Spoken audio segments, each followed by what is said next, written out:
Kita tahu bahwa Jakarta, ini nanti saya bacakan manuskripnya. Tadi yang disampaikan oleh Al-Ustadz Abdul Mujib, hubungan antara pemerintah Belanda dan orientalis ya, Senok Horgenye itu sama Mufti Batavia yang bernama Habib Utsman bin Yahya. Itu dulu namanya masih zaman Syekh Junaid Betawi, itu namanya Sunda Kelapa. Dan luasnya Sunda Kelapa ini termasuk Jakarta, Bogor, Banten, itu Sunda Kelapa. Kenapa jadi Batavia pada waktu itu? Karena Sunda Kelapa pada waktu itu di bawah pimpinan Kesultanan Banten. Direbut paksa oleh Belanda, diganti nama menjadi Batavia, yang strukturnya ikut kepada Eropa. Ini catatan. Maka ketika bangsa Indonesia ini yang jadi ikon, yang menjadi ikon di Jakarta, orang lebih mengenal kepada para habaib. Ikon Jakarta siapa sih? Pasti orang di sana mengatakan Habib Kuitang, Habib Luar Batang, dan Mbah Priuk. Padahal jauh-jauh hari sebelum mereka datang di Betawi, Syekh Junaid Banten, Syekh Junaid Betawi ini sudah mengajarkan taklim, mengajarkan pengajaran Islam. Tapi ini dipendam. Ini dipendam. Makanya Syekh Nawawi Banten, Syekh Khotib Minangkabau juga berguru di Indonesia, salah satunya Syekh Junaid Betawi ketika beliau sebelum ke Makkah. Nah, singkat cerita yang ingin saya kaitannya begini. Sebelum terjadi geger Cilegon tahun 1888, itu terjadi geger Cilegon, yang mana para ulama di bawah naungan ulama-ulama Thorikoh yang menjadi pelopornya Syekh Abdul Karim Banten Tanara, beliau mengajak seluruh warga masyarakat Banten termasuk kaum petani dan para santri untuk melawan pemerintah Belanda. Itu terjadi gegernya tahun 1888. Nah, sebelum terjadi geger Cilegon tahun 1888, kita tahu di Banten itu dari mulai tahun 1882 ini lagi diberi ujian oleh Allah, paceklik, bahkan termasuk tersebarnya penyakit pes. Penyakit pes ini penyakit yang dimana orang sakit sorenya bisa mati, dan itu bukan hanya kepada manusia, termasuk hewan. Nah, melihat keadaan Banten seperti itu, akhirnya pemerintah Belanda pada waktu itu memberikan kebijakan untuk membunuh semua hewan-hewan yang ada, baik yang kena penyakit ataupun tidak. Nah, sementara masyarakat Banten kalau melakukan pembunuhan terhadap hewan pada waktu itu seluruhnya, ini nggak ada tempat untuk membuangnya. Dan ini mengakibatkan evolusi, justru akan membuat masyarakat lebih susah. Banyak masyarakat yang meninggal pada waktu itu. Nah, singkat cerita, Syekh Abdul Karim Banten karena beliau sebagai khalifah di dalam TKN pertama diperintahkan oleh Saman Khatib Sambas untuk kembali ke Nusantara, ke Indonesia, untuk mempelopori perlawanan kepada kolonial Belanda. Nah, ketika para santri sudah diberikan komando oleh Syekh Abdul Karim Banten, para petani, para santri, para kiai yang ada di Banten mau melawan pemerintahan Belanda, di situ muncullah kitab karya Syekh Habib Utsman bin Yahya yang menjadi mufti Batavia.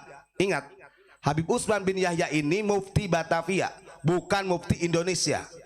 Ini ada yang menyampaikan, oknum Habib mengatakan bahwa Habib Utsman bin Yahya ini adalah mufti Indonesia awalan wa akhiran, artinya tidak ada tergantikan. Mufti Batavia ini diangkat oleh siapa? Oleh kolonial Belanda. Ketika orang-orang Banten yang dipelopori oleh ulama-ulama Thorikoh ingin melakukan perlawanan karena tertindas, maka Habib Utsman bin Yahya mengeluarkan fatwa di dalam kitab Manhajul Istiqomah, siapa saja yang melawan pemerintah Belanda gurur, artinya pemberontak, karena melawan pemerintah yang sah menurut Habib Utsman bin Yahya. Kira-kira kalau kita secara logika pada waktu itu Belanda ini pemerintah yang sah apa bukan?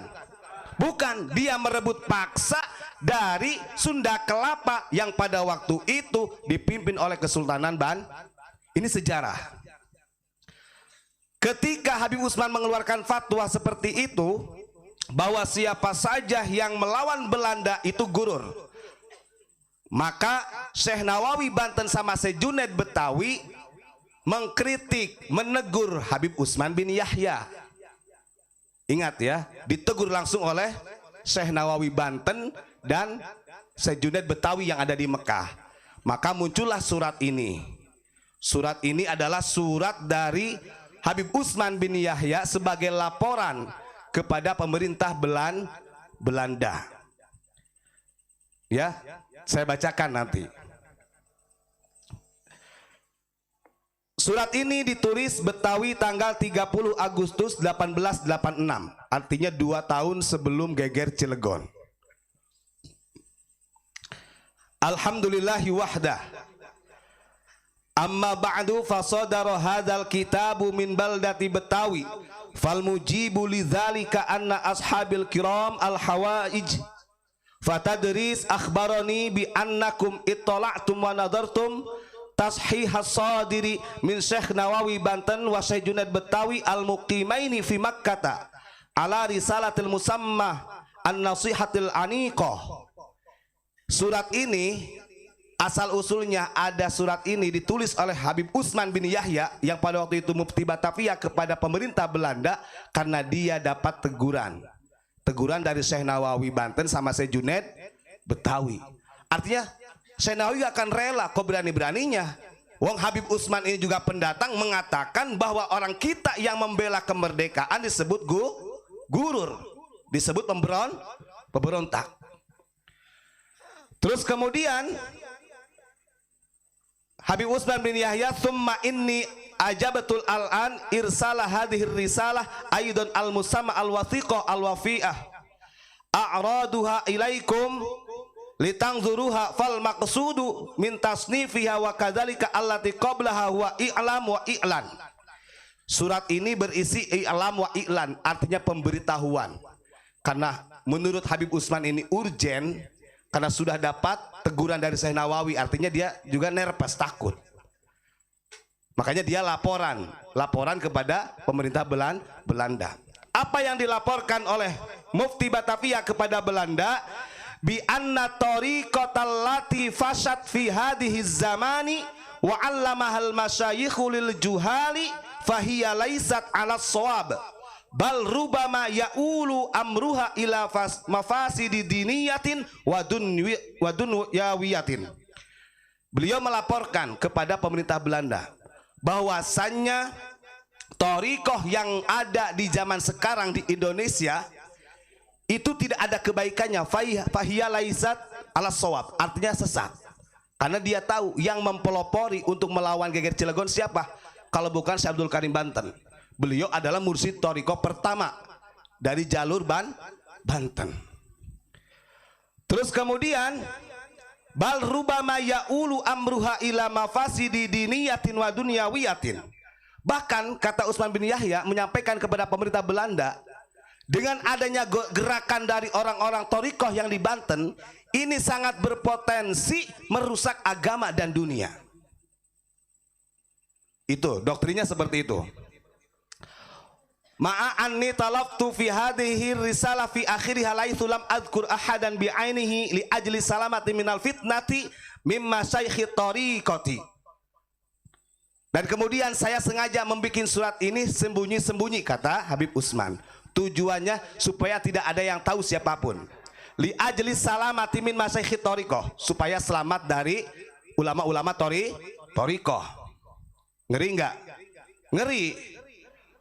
Wali ajli salamati minal mafasidi fal matlubu min janabikum antusahihu alaiha wa antadkuru mafia min irsadinas likai salimu minal mafasidi wa antadkuru ismi inda arbabi daulatil Walanda fi Eropa wa fi Betawi lihaitsu anna katsiran min masyayikh thariqah wa ghairihi minal hasidin. Bahkan Habib Utsman bin Yahya memberikan kabar kepada pemerintah Belanda bahwasannya ulama-ulama thariqah yang mau melawan itu adalah orang-orang hasud, orang yang iri dengki kepada pemerintah Belanda. Coba kalau kita baca ini, orang normal saja bisa membaca siapa sebenarnya sini yang menjadi pengkhianat itu, kan begitu. Masa ulama thariqah dikatakan penghasut? Bahkan katanya yuridu nasi'ayah lillah halaki. Ulama thariqah ini mengancam daripada kehancurannya Utsman bin Yahya. Walaula adulal walanda fi ardil jawi wa ghairiha lamma istaqarra li al iqamatu fi Betawi. Terakhir dalam suratnya, kalau bukan dari perlindungan pemerintah Belanda, kata Habib Utsman bin Yahya, saya tidak mungkin iqamah, tidak mungkin berada di Betawi. Artinya dia meminta perlindungan. Nah, dengan adanya surat ini yang dikirim oleh Habib Utsman bin Yahya kepada pemerintah Belanda, terjadilah geger Cilegon yang pada akhirnya pemerintah Belanda tidak sungkan-sungkan membunuh, menggantung ulama-ulama kita. Kita punya catatan kalau mau kita bacakan sejarahnya. Bahkan dari murid-murid Syekh Abdul Karim itu banyak, ada 204 yang ditangkap dari ulama kita dan orang-orang yang berpengaruh di Banten. 89 dikerjakan paksa selama 20 tahun. Yang 11 orang dihukum gantung. Dan itu dikarenakan yang paling fundamental fatwa Mufti Batavia, laporannya Mufti Batavia kepada pemerintah Belanda. Ini masih ada saja orang yang mengatakan, oh, itu kan siasat. Kalau siasat ikut dengan contoh Nabi, tidak akan ada korban yang dihukum mati. Sampai dini hari pemerintah belum ada yang berani menjelaskan, padahal sejarah sangatnya nyata. Kita ini bukan mencari pembenaran tapi kebenaran. Bahkan bukan ini saja, kita banyak manuskrip yang kita dapatkan, termasuk afiliasi-afiliasi yang sampai dini hari kalau mau kita bongkar. Artinya begini, kita menyampaikan demikian bukan berarti kita benci sama mereka, tidak. Abuya Mama Gufron selalu mengajarkan kepada kita tetap Rahman Rahim, cinta kasih sayang kepada siapapun. Tapi siapapun itu kalau hanya mengandalkan dengan nasab, kemudian mengeluk-elukan orang pribumi, bahkan ada yang mengatakan orang pribumi seperti celengan semar. Orang pribumi ini hidungnya apa macam-macam lah, bahkan ada yang menganjing-anjingkan. Bahkan keringatnya Habib itu dihargakan 200.000 lebih mulia. Ada juga yang mengatakan Habib satu bodoh lebih mulia daripada 700 kiai. Nah, seperti itu yang membahayakan. Kita jangan terdoktrin dengan hal itu. Kita harus lebih bangga dengan ulama-ulama Nusantara. Berapa banyak kita nggak tahu nama-nama ulama kita. Secara keilmuan, Habib Umar bin Hafidh Hadramaut, dia mengambil sanad ilmu kutubus sitah dari siapa kalau bukan dari ulama Nusantara? Syekh Yasin Padang. Artinya betapa bangganya ulama-ulama kita. Tapi catatan satu, bukan karena benci. Kita wajib meluruskan, betul kata Pak Guru Tatang tadi.